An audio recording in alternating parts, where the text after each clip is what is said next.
Good afternoon, ma'am.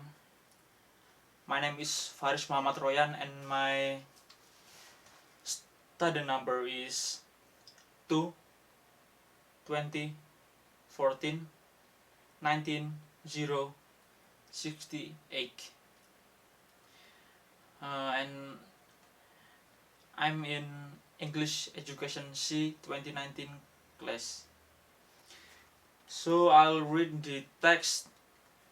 The title is A Serious Case.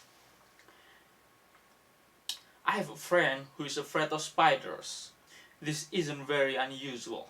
A lot of people are afraid of spiders. I don't really like spiders much myself. I don't mind them. I don't mind them if I see them outside in the garden, as long as they are not too big. But if one comes in the house, especially if it's one of those really big spiders with furry legs and little red eyes, then I go, yes! And I try to get rid of it. Usually, I'll use a brush to get rid of the spider. But if I feel brave, then I'll put a glass over the top of it, slide a piece of paper under the glass, and then take it outside. This is quite normal, I think. But my friend isn't afraid of spiders in any normal way. She isn't just afraid of spiders. She is totally, completely, and utterly terrified of them. When my friend sees a spider, she doesn't just go, "Ugh," or run away or ask someone else to get rid of the horrible, creepy crawly. No, she screams as loud as she possibly can. She screams so loud that her neighbors worry about her and think about calling the police. When she sees a spider, she shivers all over and sometimes she freezes completely. She can't move at all because she is so terrified. Sometimes she even faints. But my friend had sorry. But my friend had a surprise for me when we met for coffee last week. Guess what? She asked me. What? I said. I've got a new pet. Great, I said. What is it? A dog? A cat? No. A buggy? No. A rabbit? No. What then? I've got a pet spider. I don't believe you. It's true. I decided that it was time I did something about my phobia. So I went to visit the doctor, a special doctor, a psychiatrist. The psychiatrist specializes in phobias, helping people who have irritational fears to get better and live normally. He told me I suffered from arachnophobia.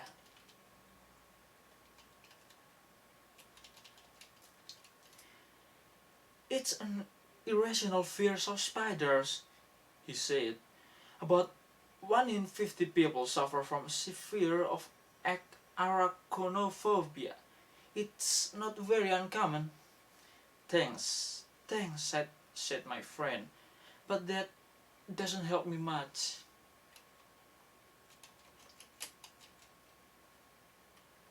There are lots of different ways we can try to cure your phobia, said the psychiatrist. First, there's traditional analysis. What does that mean? Asked my friend. This means a lot of talking. We try to find out exactly why you have such a terrible fear of spiders. Perhaps it's linked to something that happened to you when you were a child. Oh dear, that sounds quite worrying. It can take a long time, said the psychiatrist. Years sometimes, and you can never be certain that it will be successful. Are there any other methods? Yes.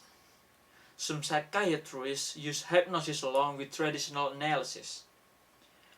My friend didn't like the idea of being hypnotized. I'm worried about what things will come out of my subconscious. I'm worried about what things will come out of my subconscious. mine, she said. Are there any other methods? Well, said the psychiatrist, there is what we call the behavioral approach. What's the behavioral approach? Asked my friend. Well, said the psychiatrist, it's like this. The, the psychiatrist got out a small spider from his desk. It wasn't a real spider. It was made of plastic.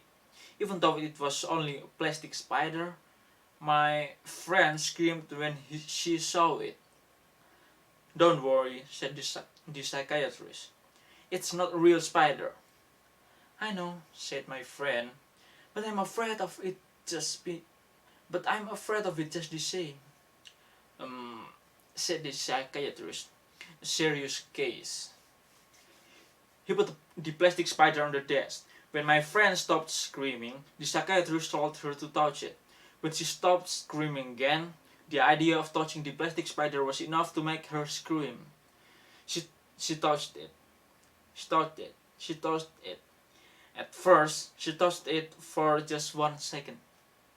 She shivered all over, but at least she managed to touch it. Okay, sighed the psychiatrist. That's all for today. Thanks. You can go home now. That's it? Asked my friend. Yes, that's all? Yes, for today. This is the behavioral approach. Come back tomorrow. My friend went back the next day, and this time the plastic spider was already on the doctor's desk.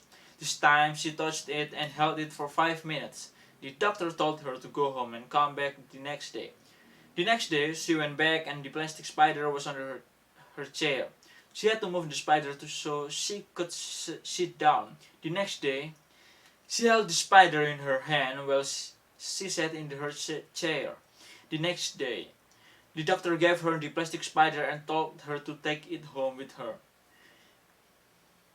Where do spiders appear in your house?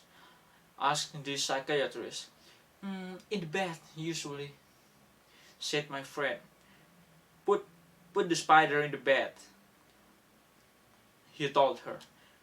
My friend was terrified of the spider in the bed, but she managed not to scream when she saw it there. It's only a plastic spider. It's only a plastic spider, she told herself. The next day, the psychiatrist told her to put the spider in her living room. My friend put it on top of the television. At first, she thought the spider was watching her and she felt afraid. Then she told herself that it was only a plastic spider. The next day, the psychiatrist told her to put the spider in her bed. No way! Absolutely not. Why not? Asked the psychiatrist. It's a spider, replied my friend. No, it's not, said the psychiatrist. It's a plastic spider. It's not a real one. My friend realized that her doctor was right. She put the plastic spider in her bed and she slept there all night when it in her bed. She only felt a little bit afraid. The next day, she went back to the psychiatrist. This time she had a shock. A big shock. Sitting in the middle of the doctor's desk there was a spider. And this time it was a real spider. My friend was about to scream and run away, but she didn't. She sat on the other side of the room, as far away as possible from the spider, for about 5 minutes. Then she got up and left the room. See you tomorrow, shouted the psychiatrist to her as she left. The next day she went back. And this time the psychiatrist let the spider run around his desk. Again, my friend stayed about 5 minutes, then left. The next day she stayed for 10 minutes, and the next after that 15. Eventually, the psychiatrist held the spider, the real spider with long furry legs and little eyes, in his hand. He asked my friend to come and touch it. At first, she refused, but the doctor insisted. Eventually, she touched the spider, just for a second. The next day, she touched it for a few seconds, then for a few minutes, and after that, she held the spider in her own hand. Then, she took the spider home and let it run around in her house. She didn't feel afraid. Well, okay, she did feel afraid, but only a tiny bit. So no, I've got a pet spider, she told me again. Well done, I said. There's only one problem, she said, and as she spoke I noticed that she was shivering all over. Then she screamed and climbed up on the chair. She was pointing to something on the floor. Over there, she screamed. Look, it's a beetle. I'm sorry. Look, it's a beetle. Chris rose. Thank you, ma'am. Sorry for my bad speaking skills. And thanks for lecturing us for all over this semester. Thank you really much. Assalamualaikum.